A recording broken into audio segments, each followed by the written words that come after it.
Hello guys, today is September 6th, and today we're gonna read the last two chapters of The Wonderful Wizard of Oz.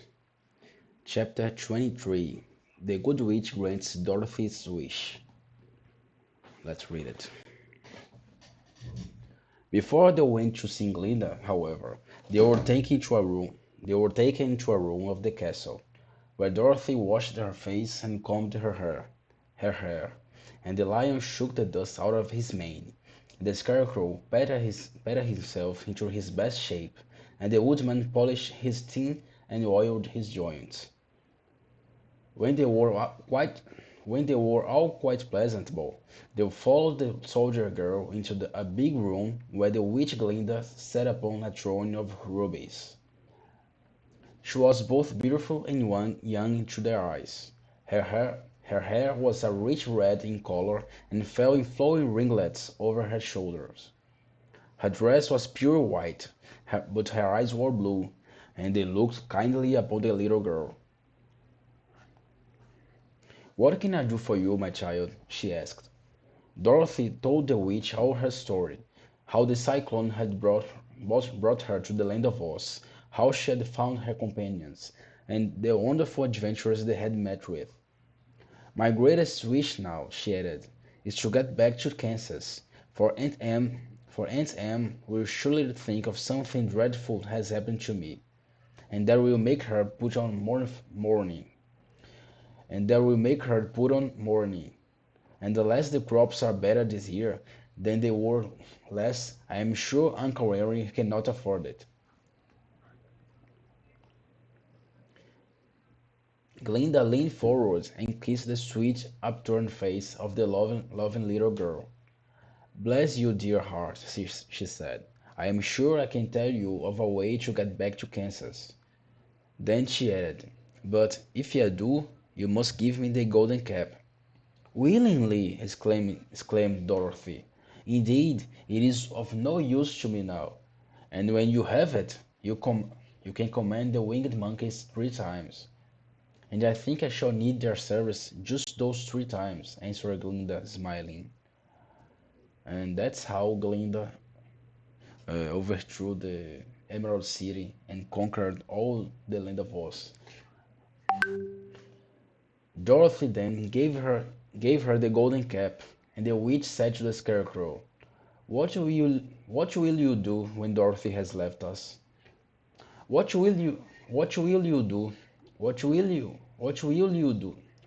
you do when Dorothy has left us?"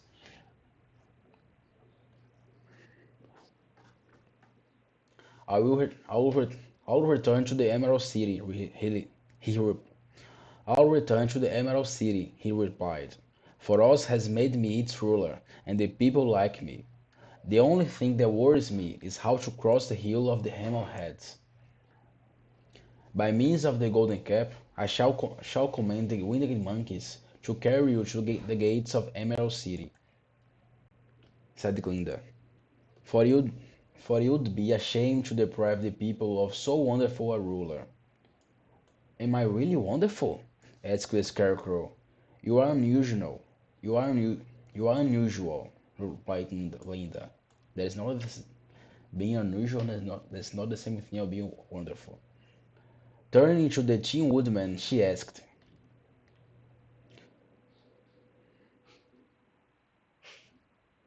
turning to, "What will become of you when Dorothy leaves this country?" He leaned on his axe and thought for a moment. Then he said, "The Winkies were very kind to me, and wanted me to rule over them after the wicked witch died. I am fond of the Winkies, and if I could get back again to the country of the West, I should like nothing better than to rule over them forever." "My second command to the winged monkeys," said Glinda, "will be that will be that they carry you safely to the land of the Winkies." "My second command to the winged monkeys," said Glinda, "will be that they carry you safely to the land of the Winkies.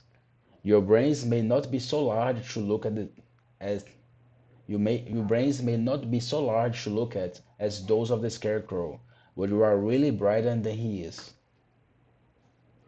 when you are well polished, and I am sure you will rule the Winkies wisely and well." Then the witch looked at the big shaggy lion and asked, "When Dorothy has returned to her own home, when Dorothy has returned to her own home, what will become of you?" "Over the hill of the Hammerheads," he answered, "lies a grand old forest, and all of the beasts that live there had made me their king. If I could only get back to his forest, I would pass my life very happily there." "My third command to the winged monkeys," said Glinda, "shall be to carry you to your forest. Then, having used the powers of the Golden Cap, I shall give it to the King of the Monkeys, that he and his band may thereafter be free forevermore." The Scarecrow and the Tin Woodman and the Lion now thanked the Good Witch earnestly for her kindness, and Dorothy exclaimed, "You are certainly as good as you are beautiful, but you have not yet told me how to get back to Kansas." "Your silver shoes will carry you over the desert," replied Glinda. "If you had known their power, you could have gone back to your Aunt Em the very first day you came to this country." "But then I should not have my wonderful brains," cried the Scarecrow. "I might have passed my whole life in the farmer's cornfield." "And I should not have my lovely heart," said the Tin Woodman. "I might have stood and rusted in the forest till the end of the world, and I should not, and I should have lived a coward, and I should have lived a coward forever," declared the Lion, "and no beast in all the forest would have a good word to say to me." "This is all true," said Dorothy, "and I am glad I was of use to this good friend. But now that each of them has had what he most desired, and each is happy in having but now that each of them has had what he most desired, and each is happy in having a kingdom to rule beside, I think I should like to go back to Kansas." "The Silver Shoes," said the Good Witch, "have wonderful powers, and one of the most curious things about them is that they can carry you to any place in the world in 3 steps, and each step will be made in the wink of an eye. All you have to do is to knock the heels together 3 times and command the shoes to carry you wherever you wish to go. All you have to do is to knock the heels together 3 times and command the shoes to carry you wherever you wish to go." "If that is so," said the child joyfully, "I'll ask them to carry me back. I'll ask them to carry me back to Kansas at once." She threw her arms around the lion's neck and kissed him, patting his big head tenderly. Then she kissed the Tin Woodman, who was weeping in a way most dangerous to his joints.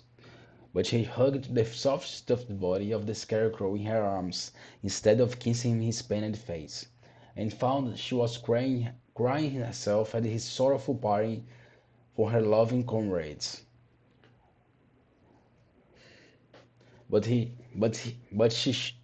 hugged the soft, stuffed body of the Scarecrow in her arms instead of kissing his painted face, and found she was crying herself at this sorrowful parting, for at this sorrowful parting from her loving comrades.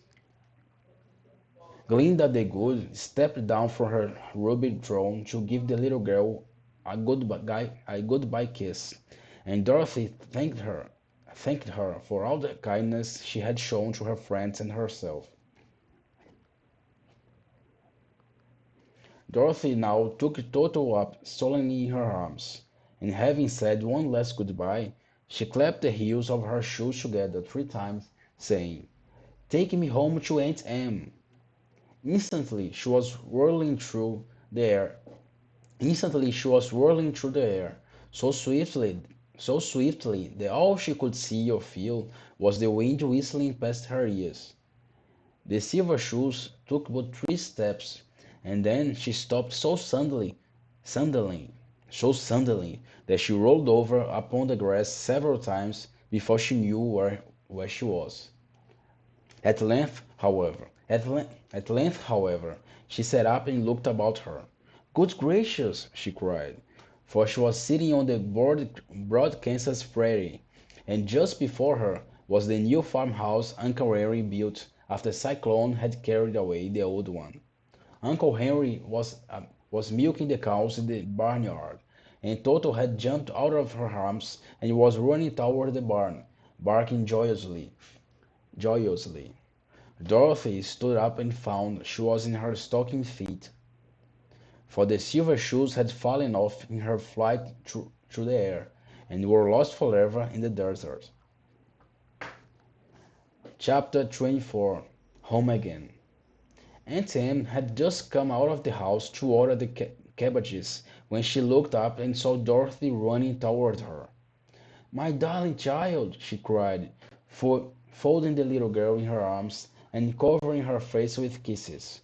"Where in the world did you come from?" "From the land of Oz," said Dorothy gravely. "And here is Toto too. And oh, Aunt Em, I'm so glad to be at home again."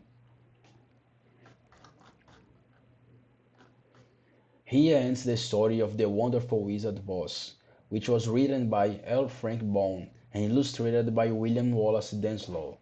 The engravings were made by the Illinois Engraving Company.